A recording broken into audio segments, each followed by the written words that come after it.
panuntungan Aum Swastiastu, Om Awit Namastu Namasita, Om Anubhadra Kertawo yang dulu Iswata. Pengiranipun Bapak Ibu Mangku engkang kawula suciaken, para sesepuh bini sepuh ingkang dahat ngabekten, pengurus BNPB Kabupaten Sragen ugi ingkang kula hormati, boten kakalumpen saking Koramil dalam sang polsek Mili ugi ingkang kula hormati, boten kakalumpen ugi dumateng sedaya ingkang kepareng rawuh wonten ing senjang. Ini senjang nggih, senjang Serogono Miri Kabupaten Sragen ugi dumateng sedaya panitia melasti Dalasan Dharma Santi Kabupaten Sragen ugi ingkang kula hormati. Saderengipun kepareng kula matur wonten dosa panjenengan sami, sumangga kita ngaturaken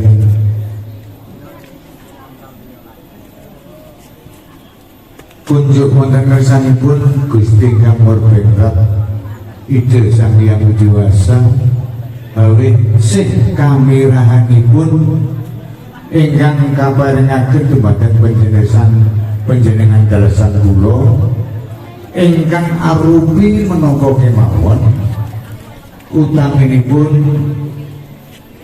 kesehatan dumateng panjenengan dalasan kula sehingga saged ngrawuhi menapa ingkang dados undanganipun sedherek panitia.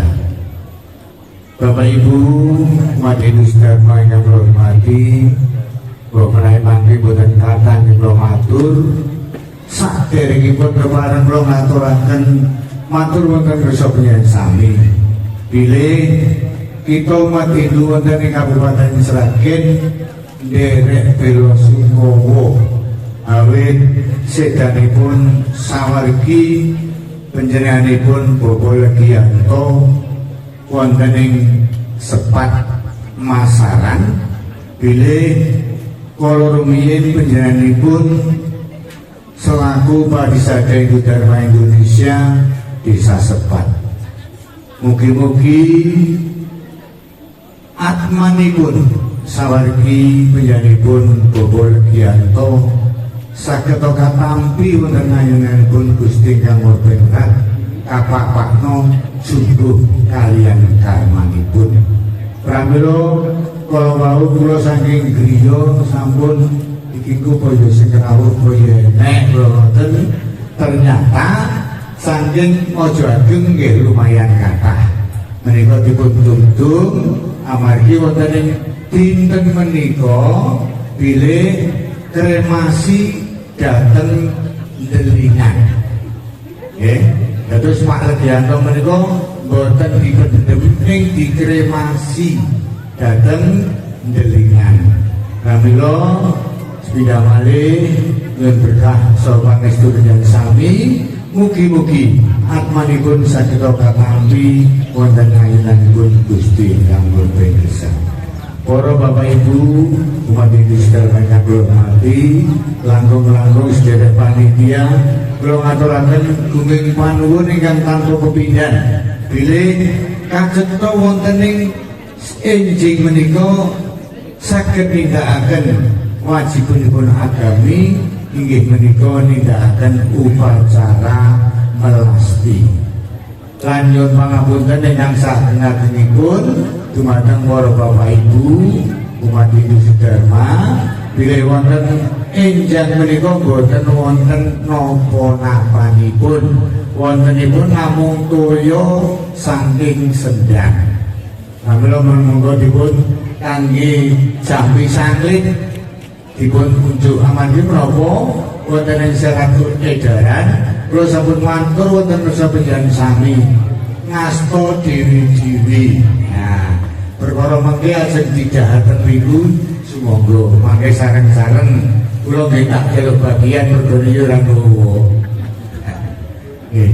Ngaten Bapak Ibu dados ingin menapa kok boten napa-napanipun kula mesakaken panitia Pak Bu nggih artanipun cupet. Saestu cupet. Nggih. Lan kok bilih mangke panitia saged nindakaken dharma santi. Kula serahaken dumateng sedaya panitia. Iso lan urane kula sumanggahaken dumateng sederek panitia. Ingkang salajengipun ngaturaken gunging panuwun dumateng warga wonten ing mriki bilih umat Hindu wonten ing sak Kabupaten Sragen saged nindakaken upacara melasti wonten ing mriki. Dados kula ngaturaken gunging panuwun dumateng masyarakat dalasan pemerintahan wonten ing desa mriki ingkang sampun ngijinaken umat Hindu wonten Kabupaten Sragen saged nindakaken. Kula kinten mangke boten namung mandheg ngantos sepriki ngantos sak lajengipun. Nah, niki programipun BHDI ngantos sak lajengipun. Adan Bapak Ibu bilih wonten ing dinten menika nembe kawiwitan bilih kita badhe menepi dinten ageng nyepi ingkang badhe dateng. Terus menika kawiwitan wonten ing dinten Minggu menika mangke kalajengaken mbok menawi wonten ing lingkungan pura menika mangke ketingalipun boten patut dipun sawang monggo sami dipun resiki. Ngoten nggih, dipun resiki. Terus ampun nanti arep kok pura ning Jembruk. Nah menika kula pitados bilih pura wonten ing Kabupaten Sragen sanadyan namung sekedhik ketingalipun sedaya boten wonten ingkang boten resik, sedaya resik. Ngoten. Dene ingkang salajengipun Bapak Ibu bilih mangke wonten ing dinten Jumat tanggal 29 bulan menika monggo sami-sami tindak dhateng Candi Prambanan ingkang saperlu badhe ngawontenaken upacara Tawuragung.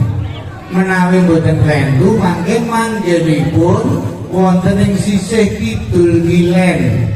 Amargi menapa panitianipun saking Jogja. Panitia saking Jawa Tengah wonten ing sisih wetan, nanging panitianipun saking Jogja wonten ing sisih kilen kidul.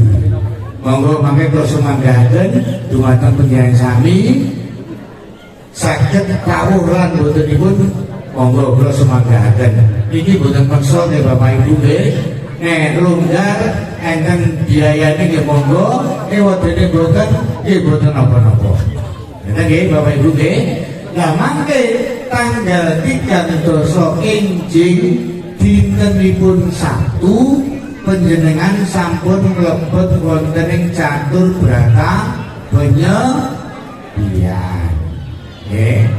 Minggu Sabtu tanggal 29 ya, 29.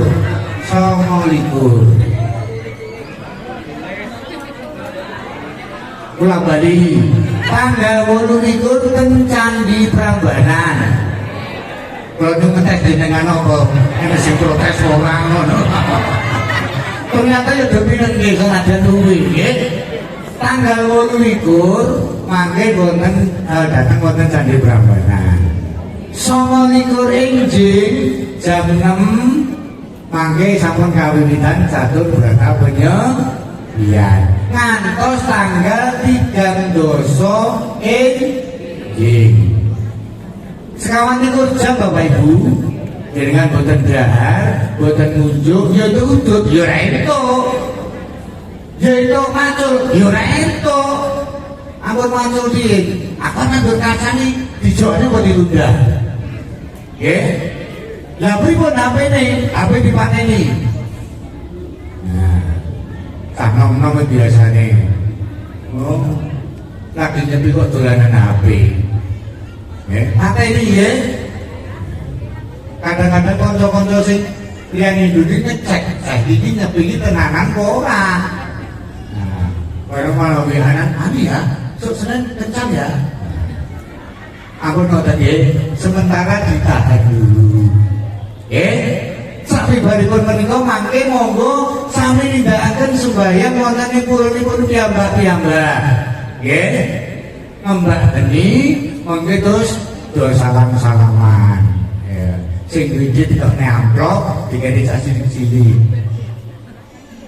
nggih nek saged nek boten yo boten apa-apa oh boten awake dhewe setahun pisan mosok ya ora iso nggih niku nggih ngaten terus niku rangkaian ditengaken nyepi ingkang badhe dateng Bapak Ibu pirsa nggih ngertos nggih nah niki mengke saderengipun panjenengan undur utawi mangke wangsul dhateng mriki badhe menawi badhe ngrahapi ingkang panjenengan asta ingkang boten gerak suku lan sanes-sanesipun monggo sami-sami mangke sareng dhateng lepen kilen niku nggih dadi tok kebutuh medale mangke boten niku Pak mriki Pak niki nggih medale mriki nggone rada penak jare boten sis mriki lah apa nek kecek iki sore iki oh lunyu ngapunten jare kok dhewe iki mriki nanti teko sore jadi mriki yo kaya ora gelem info ngono lho. Ngapunten. Dadi yo omongan kula ben tak salah ngono yo ora gelem info blas. Nah niku Bapak Ibu kula kinten pekaten monggo prayoginipun terus pundi kula sumanggaken dumateng masing-masing pura monggo nggih. Terus niki ngapunten bare semawon Bedi Raditya. Nana ini kalau ngomong Raditya nggak percaya, mangga kau kaya no, orang Raditya tenan. Nanti, monggo nek turunan, karena sani gede-gede, uang siji urut 200.000, mana tadi nih? Karena nggak beriak ya iso. Ene kawon tenan, belum diboten, badi kenapa nggih? Umat kok kosong temen ngantos nggih ya sak manggune ning ya tetep nindakake dharma santi mbok nek klogote to mbok dingone jangan bening moko manut panitia mboten mawon nggih to lha sing penting niku mboten darane kok sing penting iso nindakake dharma santi aja terus mandeg pacar anggo bantuan terus mandeg isi-isi ini no isi-isi Pak Yeno lho apa di sini kula. Pokoknya pripun carane panitia temandan. Tenan mawon. Nggih, mula dibantu Pak Pur, Pak Yeno, Pak Dato lan sanes-sanesipun. Kula kinten mekaten niki kula pikantuk titipan saking Jakarta Bapak Ibu kala wingi nggih sak sinten ingkang yatim, anak yatim nggih utawi anak yatim piatu. Nah niki berarti yatim Pak yatim Mbok nek kok mboten entuk Pak kula niku janji anak yatim piatu yatim Pak yatim Mbok iki lho entuk khususipun datang lare sekolah ngantos perguruan tinggi nggih pokoknya orang di Pak utawa orang di Mbok utawa orang di Pak orang di Mbok nek saged ini mugi-mugi mawon kabeh jadi Pak Bro. Nek kepepet ora enek, panjenengan mandhatake ten masing-masing pura. Mungkin jenengan kintun, mungkin kula kintun ten Jakarta. Jakarta badhe dipun survei wonten ing Sragen. Amargi menapa? Daerah Boyolali sampun, Klaten sampun, Sragen dereng. Nah, pramila niki niki BTE HP niki komunikasi ngeten niki Pak nggih. Dadi kula niki kerja bakti niki di BRI Jakarta. Nggih. Monggo mbok menawi mangke wonten nggih Pak nggih. Ewadene ora mboten napa-napa. Berarti jeneng Pak kok kabeh. Khususipun wau napa ingkang sekolah nggih, ingkang kuliah. Nah, nek wis kados kula dapur aneh-aneh mun mboten entuk. Nah, bahasane nek entuk kok nggih usul ya. Jadi mboten ngajar kata mawon Bapak Ibu ingkang kula hormati, bilih sepindah malih ngaturaken panuwun awit saking kerawuhan panjenengan sami. Nggih, kula rumaos remen tak kira iki mung sing teko ki mung 50 kok pira ternyata nggih lumayan nggih. Nggih, ngaten Bapak Ibu, kula kinten mekaten ingkang saged kula aturaken wonten kathah kekiranganipun kula tansah nyuwun agunging samudra pangsami sepindah malih monggo mangke ingkang sehat sami tidak dateng tidak lepen larung niku mboten ajeng lereng larung niku wonten mriki kula mesakne engko nek sing tutut barane kancane satunggonane mekaten lan semanten monggo kita bekasi kanthi Parama Santi sarengan berapa jadi Parama Santi Om Santi Santi Santi Om matur nuwun.